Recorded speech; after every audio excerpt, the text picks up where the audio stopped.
sa ating mga kwento, maaaring kwento ng pamilya mo. Defamation at threats, yan ang ganti ni Pipay sa dating kaibigang si Melody. Dahil ang naging away nila noon, ang ikinaratay ng nanay niya ngayon.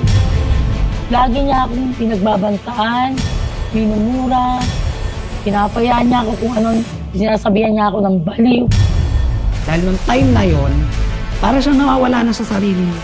Inaway niya ako noon. Magkakaayos pa ba ang dalawa? Abangan sa Case to Face to Face to Face.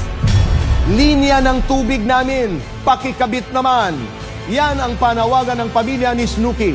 Dahil matapos ang ilang taon ng pag-iigib, nakapag-apply na rin sila ng metro. Ngunit ilang buwan na, hindi pa rin sila nakakabitan. Yan ang ating agarang inaksyonan sa Alan Aksyon Agad. Isang pamilyang survivor ng di pangkaraniwang karamdaman, nagbabalik ng pasasalamat sa Diyos sa pagtulong sa kanilang pamayanan. Kilalanin ang Pamilya Bernal sa salamat at mga papremyo para mas masaya ang summer ng pamilya sa Alan Peter Pick. Lahat ng yan sa Cayetano in Action with Boy Abunda 2.0. Magandang gabi Luzon, Visayas at Mindanao at buong mundo. Mga tanong ng mga Pilipinong may kinalaman sa nabiling lupa, sasagutin dito sa Cayetano in Action with Boy Abunda. Ang unang tanong ng Pilipino ay mula kay Babylonia ng Pangasinan. Nakabili po kami ng 400 square meters na lote para sa mag-asawang kaibigan ko. At binigyan nila ako ng SPA para mag-asikaso ng papeles dahil nasa ibang bansa sila. Noong September 2024, nagbayad kami ng 60,500 pesos sa isang tao para iproseso ang transfer ng titulo. 57,500 pesos ang processing fee plus 3,000 allowance. Nangako siyang matatapos ito first week ng November 2024. Pero hanggang ngayon, wala pa rin. Noong February 21, nagbigay ako ng 5,000 pesos para makuha ang tax declaration sa BIR pero hindi na siya sumasagot sa tawag at mensahe ko. Ano po ang dapat kong gawin? Pwede ka magpadala, pwede mong subukan magpadala ng formal demand letter kung saan sasabihin mo sa kanya na tapusin niya ang trabaho niya o isoli niya yung pera. Pwede ka rin dumulog sa barangay for conciliation proceedings at pag hindi pa rin siya sumagot sa'yo, pwede ka mag-file ng case sa court, either complaint for collection of sum of money or complaint for specific performance. At kung sa tingin mo, ikaw ay naloko, minisappropriate yung binayad mo sa ibang bagay, pwede ka rin mag-file ng estafa under the revised penal code. Ang tanong naman na pangalawa, dito sa tanong ng Pilipino mula kay G. Olivia ng Cavite. Magandang araw po, humihingi po ako ng legal na payo. 8 taon na kaming naninirahan sa likod ng isang subdivision matapos ibenta sa amin ng dati naming amo itong bahay at lupa niya. Sa 150,000 pesos, 92,000 na ang naibayad namin. Ngayon, naibenta na rin ng aming dating amo ang ibang lote niya at ipababakod na ng bagong may-ari. Kaya mawawalan kami ng daanan. Nakiusap kami sa board ng subdivision na bigyan kami ng maliit na daan.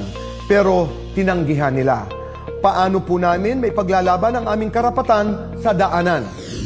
Okay, so sa situation mo, ang kailangan kasi dyan yung tinatawag sa batas na yung easement of right of way.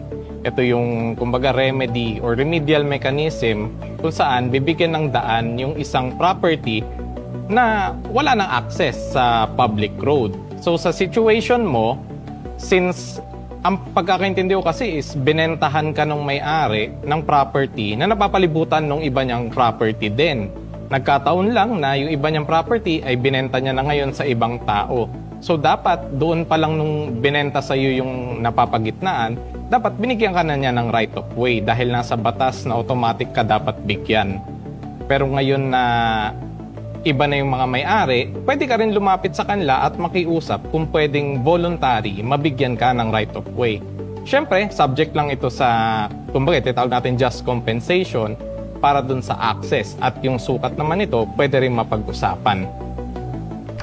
Tanong ng Pilipino ay mula kay Jocelyn mula sa Navotas.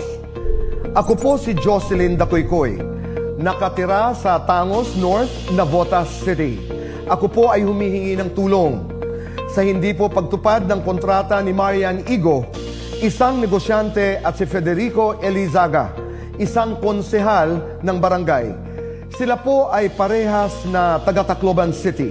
Kami po ay may usapan ng bentahan ng lupa at meron po kaming usapan or kontrata at katunayan na sila po ay may balance pa na dapat bayaran. Ngunit hanggang ngayon ay hindi pa po nila ako binabayaran. Ito po ay notaryado at legal. Ano po ang dapat kong gawin? Ayan, so kung meron kayong mga balance sa mga ganyan na kontrata, pwede naman kayo mag-pursue muna ng demand letter. Tingnan natin kung magbabayad sila at malay mo naman, sumunod sila. Kung in case lang hindi nila pansinin yung demand letter, hindi sila magbayad, then saka tayo pupunta sa pagkaso. So ang pwede mo ikaso ay civil case for collection of sum of money, pero dahil real property ito, kailangan natin i-consider yung Maceda Law. So ano ba yung Maceda Law? Sa Maceda Law, ito kasi yung law na nag-govern sa mga installment ng real property. So dito, kapag nakapagbayad na ng more than 2 years yung buyer, kailangan natin siya bigyan ng palugit ng 1 month for every year na nagbayad siya ng installment. Kung less than 2 years naman siya nagbabayad, kailangan siyang bigyan ng grace period ng 60 days. So paggawa ng demand letter, ito yung mga period na kailangan mong i-consider. Kung hindi naman siya tumuloy magbayad, ayun nga, aside sa pag-file ng kaso, pwede mo rin i-cancel yung contract through a notarial act. So ibig sabihin nito, babalik kayo sa simula kung saan yung time na bago pa kayo nagkaroon ng kontrata. So kailangan niyang isoli sa iyo yung property, and then ikaw naman, kailangan mong isoli yung porsyento ng bayad niya. Ang porsyento na ito, malalaman mo lang, depende rin kung ilang years na siya nagbabayad sa iyo. Maraming salamat po sa inyong lahat. Kung kayo po ay may legal na mga katanungan, ang gagawin niyo po ay i-post ito sa aming iba't ibang social media accounts o di kaya ay i-video niyo po ang inyong mga sarili na nagtatanong at i-send po sa amin. Ang tanong ng Pilipino, sagot ng Cayetano in Action with Boy Abunda.